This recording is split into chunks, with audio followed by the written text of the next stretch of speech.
Et bonjour à tous, je m'appelle Théo, je suis coach sportif et bienvenue dans ma nouvelle vidéo YouTube. Et aujourd'hui, on va s'intéresser à Adama Traoré.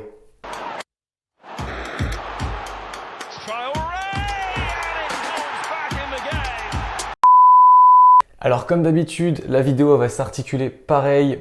On va commencer par la présentation. Ensuite, on verra son activité physique, autre que le football bien évidemment. On viendra s'intéresser à l'aspect nutrition. Ensuite, son lifestyle, comment il vit au quotidien, gérer sa carrière de footballeur. Puis on terminera avec mon avis, savoir si c'est possible d'avoir le même physique que lui, le même style de vie.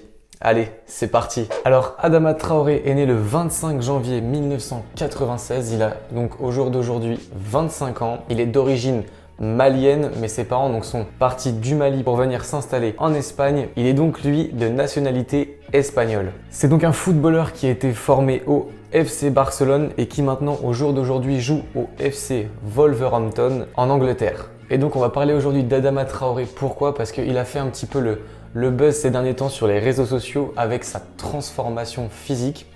De ce que j'ai pu trouver là-dessus, c'est au niveau de son poids, il fait donc 76 kg. Alors j'ai trouvé que ça, c'est les dernières infos que j'ai. Je pense qu'à un moment donné, il était plus lourd que ça. Au niveau de sa carrure, au niveau de sa masse musculaire, je pense qu'il a été à plus que ça.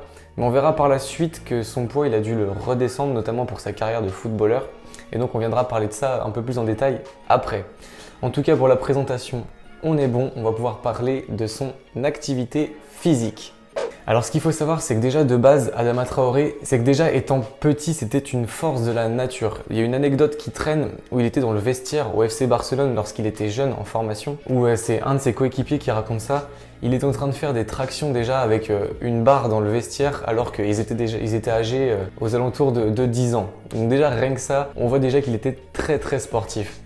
De ce que disent aussi ses coéquipiers, c'est qu'il a toujours été très explosif, quelqu'un de très puissant. On le voit déjà sur des photos quand il était plus jeune, qu'il avait déjà un bon physique à l'époque et pour son âge. Au niveau de l'évolution de son physique, donc de ce qu'on a déjà, c'est qu'il est parti jouer en Angleterre. Et déjà le championnat anglais, c'est un championnat qui est réputé pour être très physique. Ça joue énormément sur le contact physique et donc rien que pour ça, déjà les joueurs doivent se renforcer à fond. De ce qu'on a pu voir aussi, c'est qu'avec son physique et l'hypertrophie qu'il a eu, donc le grossissement de ses muscles, il a forcément fait un petit peu de musculation. Je pense 3 à 4 séances par semaine de muscu au moins pour avoir ce physique là. Pendant une période, lorsqu'il était vraiment à son max au niveau de sa musculature, il a même été approché par des équipes de NFL tellement il était musclé, puissant, explosif et c'est même pas étonnant parce que quand on voit les physiques de NFL, ils s'en rapprochent énormément. Donc voilà ce que je vais avoir au niveau de l'activité physique. On va pouvoir passer au prochain point, ça va être l'aspect nutritionnel. Alors déjà ce qu'il faut savoir, c'est comme beaucoup de footeux, et Adama Traoré a un nutritionniste pour lui, donc il va gérer tous ses repas, savoir donc à quelle fréquence il doit manger et savoir quels aliments. Il va vraiment tout gérer pour lui. Et donc comme je le disais tout à l'heure, avec ce nutritionniste, ils ont même travaillé sur une réduction de la masse musculaire, car arrivé à un moment donné, il commençait à être trop lourd pour pouvoir jouer au foot, et donc il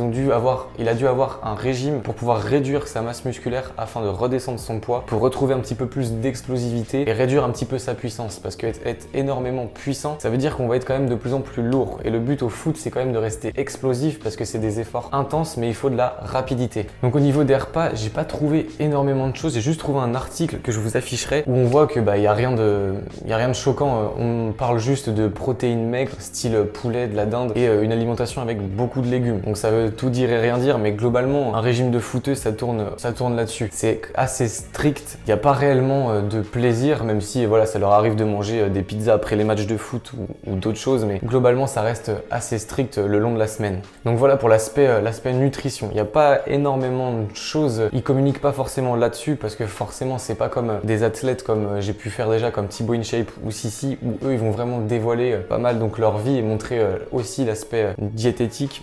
Eux, c'est un footballeur, donc forcément, il va pas être là en train de partager tout ce qu'il mange et tout, surtout si c'est strict, c'est pas forcément intéressant, c'est pas forcément alléchant. Donc c'est pour ça, on n'a vraiment pas énormément de choses là-dessus. Ok, donc on va pouvoir passer au lifestyle, donc assez rapidement, parce que encore une fois, c'est une vie de footeux, et une vie de footeux, ça peut faire rêver comme ça, parce que le cliché, c'est vrai aussi, voilà, il gagne beaucoup d'argent et tout, ça fait rêver, il y a des belles voitures, tout ça, mais en même temps, c'est un mode de vie très très carré, très très strict, où ils ne vivent que pour ça, ils s'entraînent pour le foot, ils dorment pour le foot, ils mangent pour le foot. Donc voilà, ils ont le physique qu'ils méritent aussi. L'aspect sportif, je pense qu'on le voit, il fait du sport tous les jours, et en plus, je pense qu'il doit se rajouter des séances de renforcement, parce que pour garder une masse musculaire comme il fait forcément un petit peu de musculation. Au niveau de son régime, on le voit, c'est assez strict, c'est très carré, c'est même pas géré par lui-même, on le fait pour lui. Et l'aspect du sommeil, de la récupération, je pense que là c'est pareil, ça doit être très très carré parce que pour être performant aux entraînements tout au long de la semaine et au match le week-end, forcément il faut avoir un sommeil qui va avec.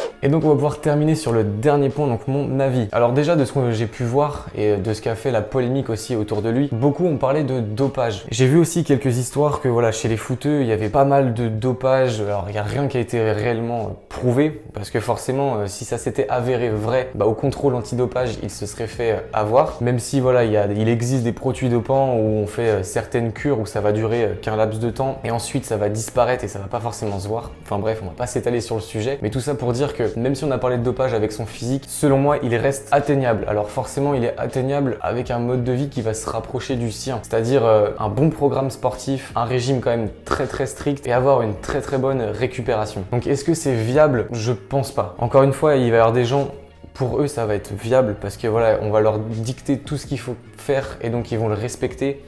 Mais la plupart du temps, quand on va renfermer quelqu'un dans un régime très restrictif comme celui d'un footeux, donc forcément eux ils le respectent parce qu'ils ne vivent que pour ça, c'est leur métier d'un côté. Mais une personne qui veut perdre du poids ou qui veut prendre du muscle et avoir un physique comme lui, il y a d'autres chemins et encore une fois, on peut avoir un plus grand panel d'aliments, on peut rentrer des aliments plaisir dedans et avoir un physique comme lui. Donc pas de panique, il n'y a pas besoin de se renfermer dans un gros régime très strict, se buter au sport, faire énormément de sport toute la semaine. Non, vous pouvez garder une vie sociale, vous faire plaisir à manger, avoir une bonne semaine remplie de sport, mais ne pas non plus vivre que pour ça. Voilà, donc c'est déjà la fin de cette vidéo. Vidéo, je pense, plutôt rapide parce qu'il n'y a pas énormément de choses sur Adama Traoré. Voilà, le but aussi, c'était de vous montrer un autre type de personnalité. Voilà, donc là, on s'est attaqué à un footballeur parce qu'il a fait la polémique autour de son physique qui était quand même assez volumineux. N'hésitez pas donc à me mettre en commentaire ou à m'envoyer en DM via mes réseaux sociaux si vous voulez une autre personne que je traite, donc ça peut être n'importe qui. Là, j'ai fait un footballeur, ça peut être un autre sportif de haut niveau, une autre personnalité publique, un acteur. Bref, tant qu'il y a un petit peu de sport, un petit peu de nutrition à voir, moi, ça me convient. Bien évidemment, pensez à liker la vidéo parce que ça fait super plaisir.